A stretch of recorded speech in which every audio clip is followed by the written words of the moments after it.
Merci à toutes et à tous d'être ici encore aujourd'hui en si grand nombre. Vu que c'est une séance extraordinaire de nos midis de séance politique.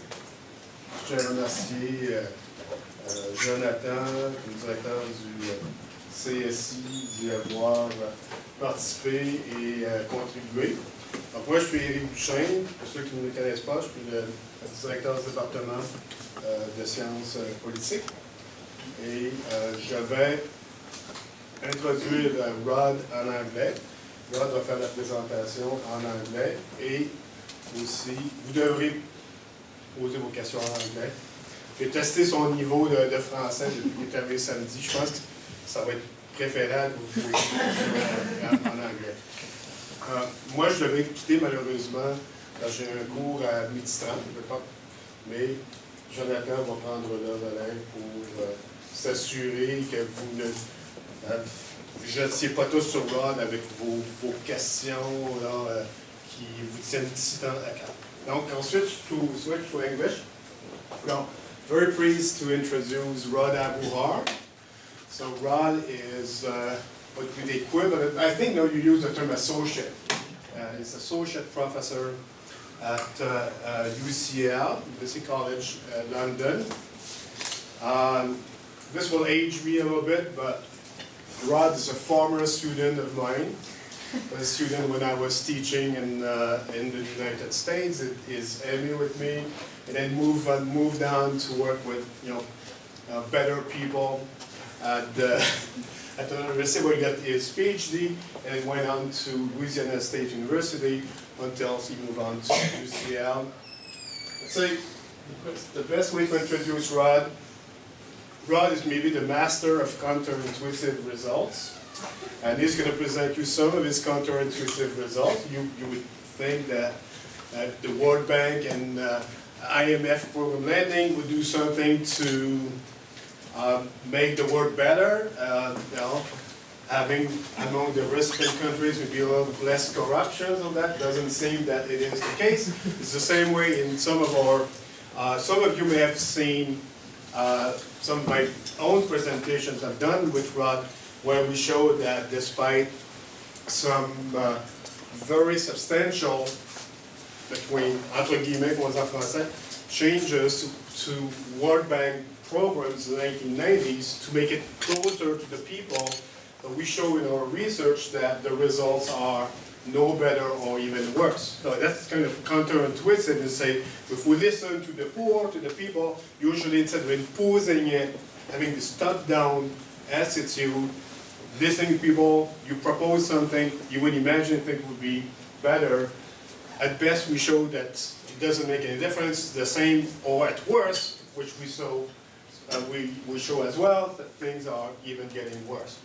And so this is a little bit in that sense. So basically, that's not the type of results that we're seeking, but that's the results that we're getting, unfortunately. So very pleased, so I'll stop here to introduce Rod, and Rod will show you his very interesting current work. So I'll let you take it from here. So, thank you for inviting me. Je suis désolé of my French, so I will present in English. This is an extension of some work that I have been doing with a colleague of mine, David Cimbrinelli at Binghamton University. And we're doing sort of a few different things here, thinking about the linkage between the World Bank and the IMF and civil conflict.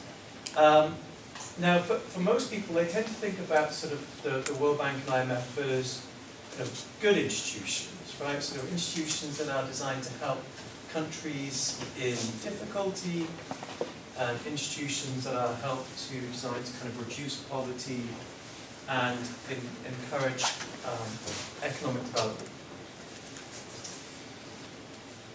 So the story I'm telling here is a little more negative. Thinking about the effects of these organizations. And I think there's a few different things to think about when you're thinking about the World Bank and IMF as institutions, and then to think about kind of some of the consequences of their programs. So the first one is that a lot of research at the moment tends to look at either institution, so either the World Bank or either the IMF, but not both. And actually, that tends to underestimate the effects of these programs. Typically, these organizations work together, and so if you have a loan with one organization, you're very likely to have a loan with its sister organization. So, but most people only look at either one institution or the other. So in this research and another research I've done with David Singodanny, we look at the effects of joint programs with both the World Bank and the IMF. So that's the first contribution. The second one is to actually make a number of arguments that may surprise you, but link program lending to more violence in countries that participate in these loans. I'll sort of work through three different types of linkages that link programs to more violence. So one is this, what I call the negotiations effect.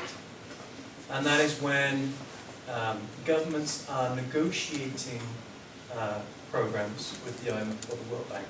And that's really kind of an indicator of government weakness. The second one is this idea of what we call short-term implementation effects. So kind of the first few years when you go into program lending, that's often the main critique is that even supporters of these programs say, look, the first few years is going to be a little worse, but then things get better.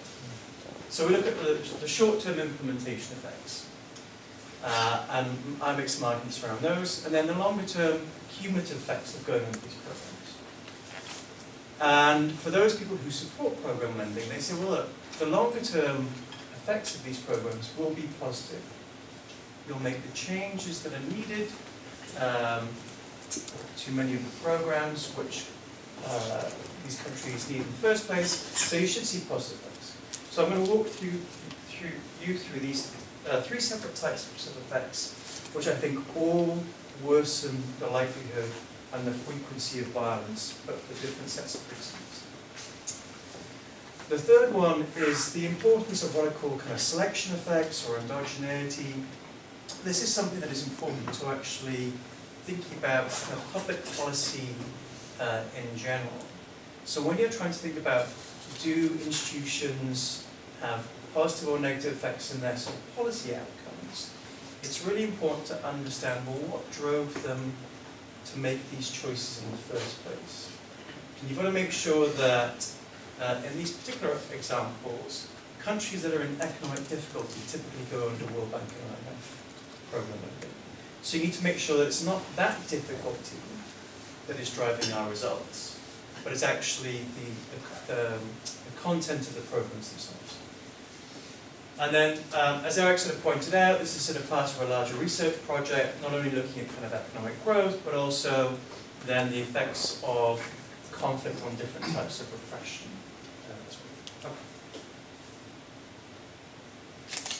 I'm going to say, please, can you contribute towards my retirement account? This is my book with David Singodanny. As you know, academics aren't paid very much, so this will all be very greatly appreciated, especially in the UK, right? So no, I'm mostly just kidding, but that's sort of the book that this analysis builds upon. So the very simple question is, do World Bank and IMF program lending increase or reduce the levels of civil conflict within societies? And in particular, I'm interested in the frequency of anti-government protest, sort of non-violent conflict, riots, and also organized rebellion.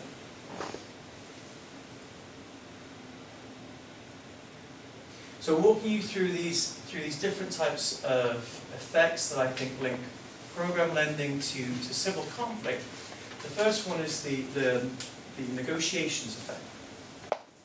And one of the things that we know is that in around 2/3 of cases, when countries go to the World Bank or IMF, they're in economic difficulty. It's typically that they've managed to sort of mismanage their economy, and they are going to the bank and fund for help. So, in many ways, the act of going to the bank or fund is actually an indicator of government weakness. So these governments that are in economic difficulty are more likely to seek loans. Now, if you're then thinking about, well, how does this link to, let's say, arguments about civil conflict and rebellion? Is anyone here familiar with kind of the opportunity framework for civil conflict? Sort of thinking about when sort of opposition groups take advantage of government weakness for their own purposes. So this idea kind of links to that opportunity argument about conflict. When opposition groups see governments in difficulty, it's an easier time for them to strike. They're more likely to get their demands met. And actually, if they're interested in, for example, replacing the government, this might be an opportune moment that they can try to do that. So, the argument here is that opposition groups will use this signal as an opportune time to engage in sort of politically motivated rebellion. Just to give you an example, this is from Callaghan's work. When Nigeria went to the IMF for a loan, it was viewed as a sort of vehement popular antipathy. That's her description. And then it also then, as a function of that, actually resulted in a military coup against the government when they entered into this program. So if you read more about this particular case, the government had actually just been recently democratically elected. They thought, well, it's the beginning of our term, we need to make these changes, so let's do this now. And there was such an uproar that there was a coup against the government, and they lost power very, very quickly. So that would be an example of the negotiations effect.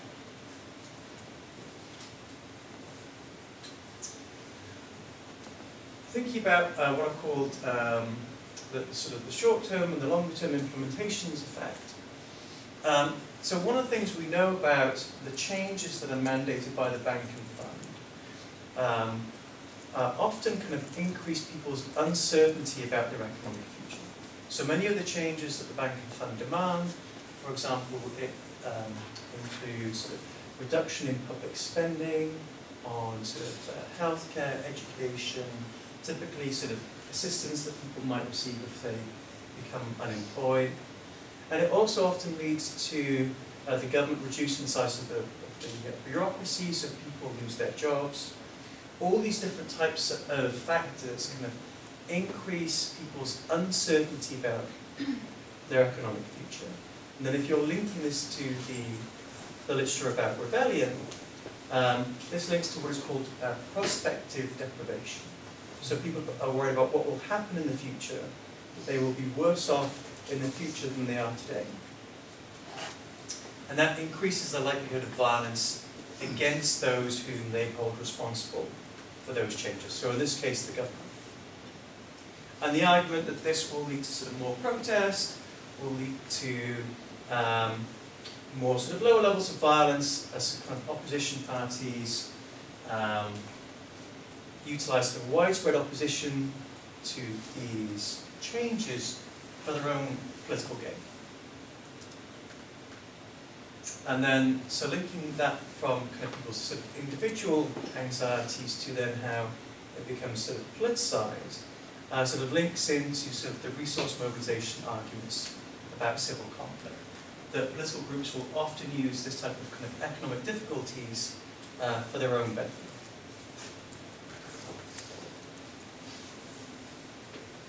And then over the longer term, the longer term sort of sets of arguments really revolve around sort of the cumulative failure of these programs to promote sort of broad-based economic growth. So the IMF in particular has labelled what they call kind of high quality economic growth as one of their preferred outcomes. And that really means kind of growth that everyone benefits, kind of a broadly inclusive economic growth.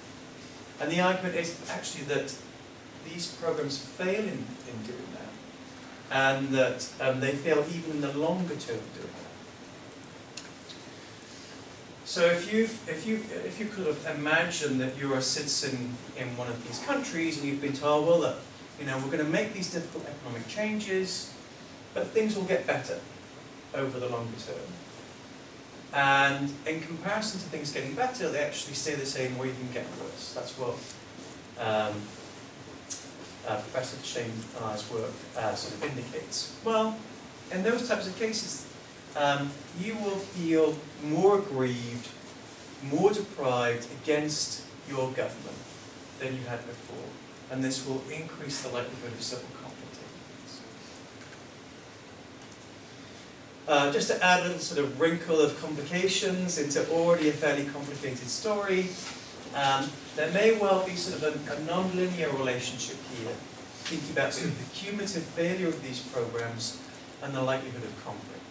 From other research that I'm doing, it's clear that, for example, when opposition groups and citizens protest government policy, government often responds to that protest with repression. And we know that in the short term, repression will increase the costs of engaging in action against the state and reduce the likelihood and frequency that people use protest against the government.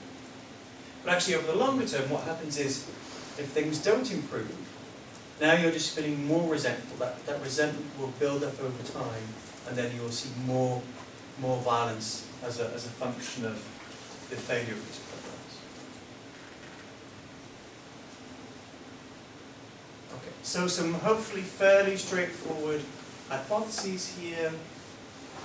Switching, kind of thinking about how we might go about testing this. So that the successful negotiation of World Bank or IMF programs increases the likelihood or frequency of civil conflict.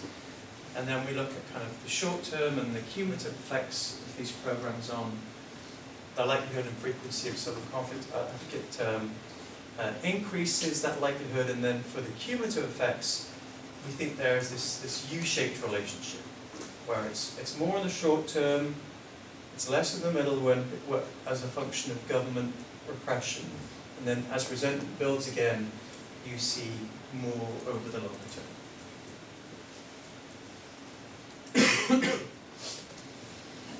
So I said one of the things that's important is to try to kind of account for selection and sort of endogeneity that may well affect this relationship.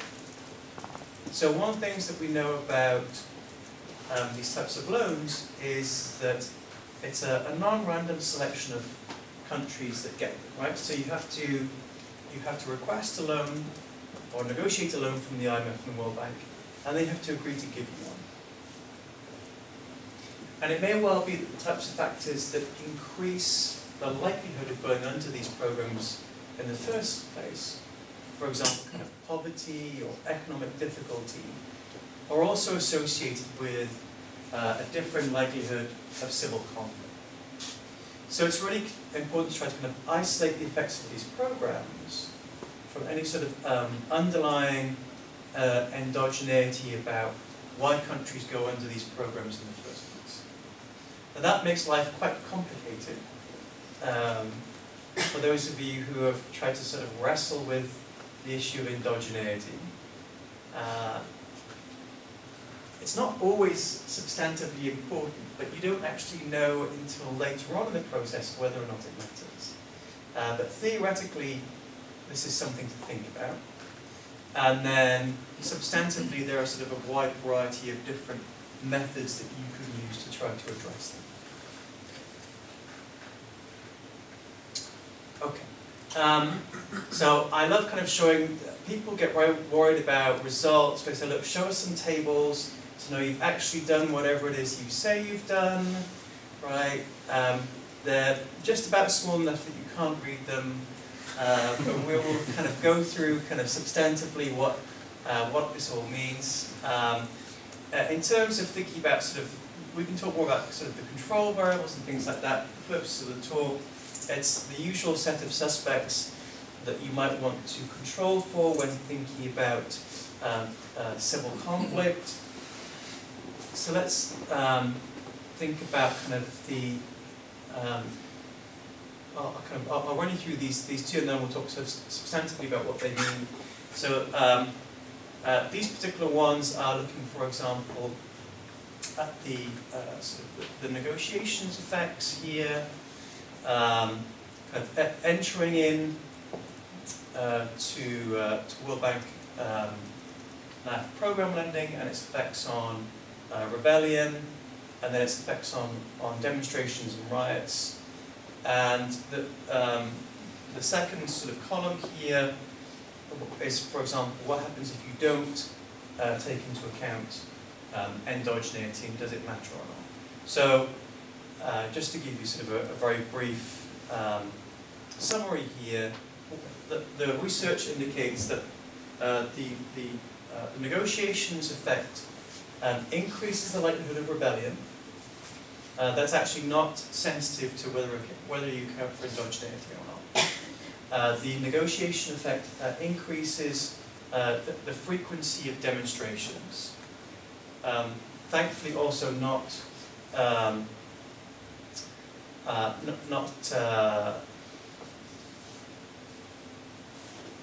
sensitive to accounting for these processes, and it also increases the frequency of riots.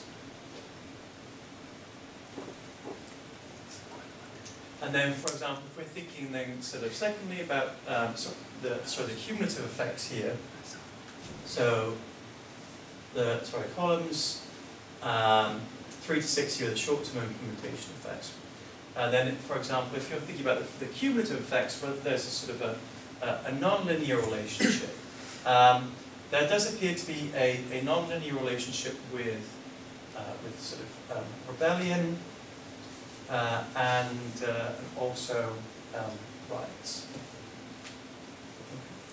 So what does this sort of mean in practice?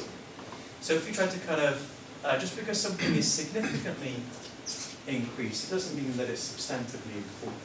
So we'll try to get at the kind of the relative substantive importance of these different processes.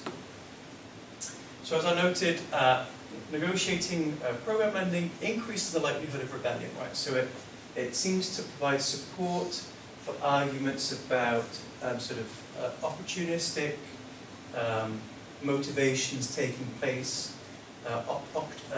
opposition groups trying to take advantage of sort of some indicators of government weakness. And we see sort of a 44% increase in the likelihood of rebellion. Now it's important to think about sort of rebellions are relatively rare, so it's still a relatively rare event, but it's a fairly substantive increase in still a relatively rare event. Then if you look at sort of the short-term implementation effects, you're looking at sort of a third increase in the frequency of demonstrations and a third increase in the frequency of, about 45% increase in the frequency of riots taking place. So these are more frequent events to begin with, in comparison to rebellion, but you're still looking at fairly substantive increases in the degree of civil conflict taking place. And then finally, there is some evidence of a U-shaped relationship here between conditionality and rebellion. So in the short term, there's an increased likelihood of rebellion, and then in the longer term, there's an increased likelihood of rebellion. But if you're in the middle, it looks much more like this U-shape.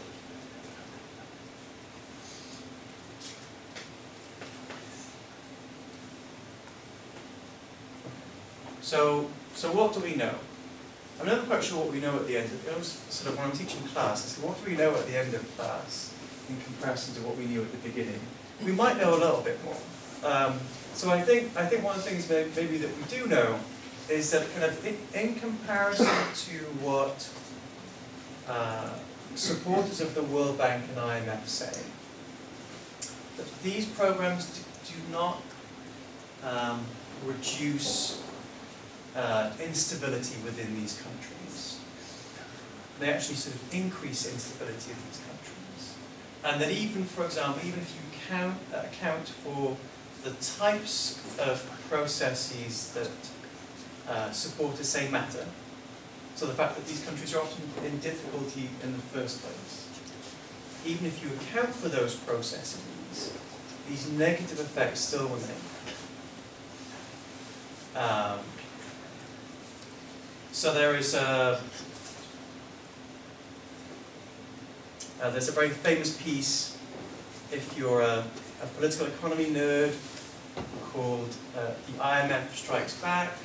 This is written by one of the former chief economists, who was very grumpy about all the criticisms that the IMF was having. And he said, look, you know, we help countries who are in economic difficulty, so don't blame us.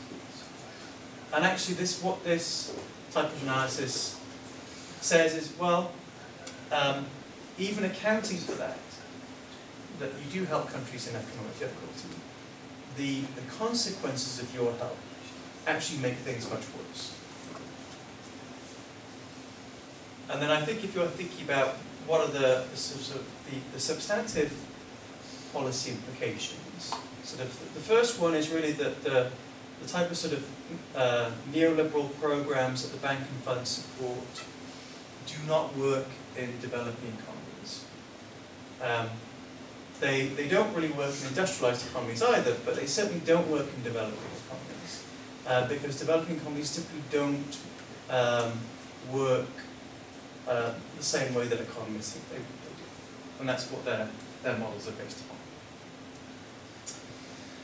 The second one is that if you're interested in, I'm particularly interested in sort of human rights suppression, human rights violations. One of the things that for those people who study this, they know that civil conflict is a significant predictor of human rights violations. It increases the likelihood and severity of violations taking place.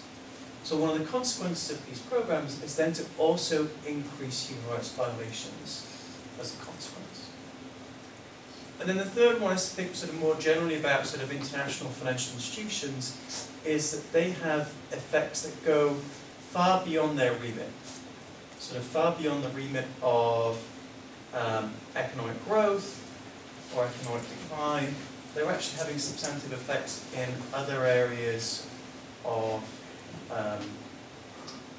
society, which I think they need to think about, and that we probably also need to think about too. So, thank you very much. I'm happy to answer any questions or comments you might have. Thank you.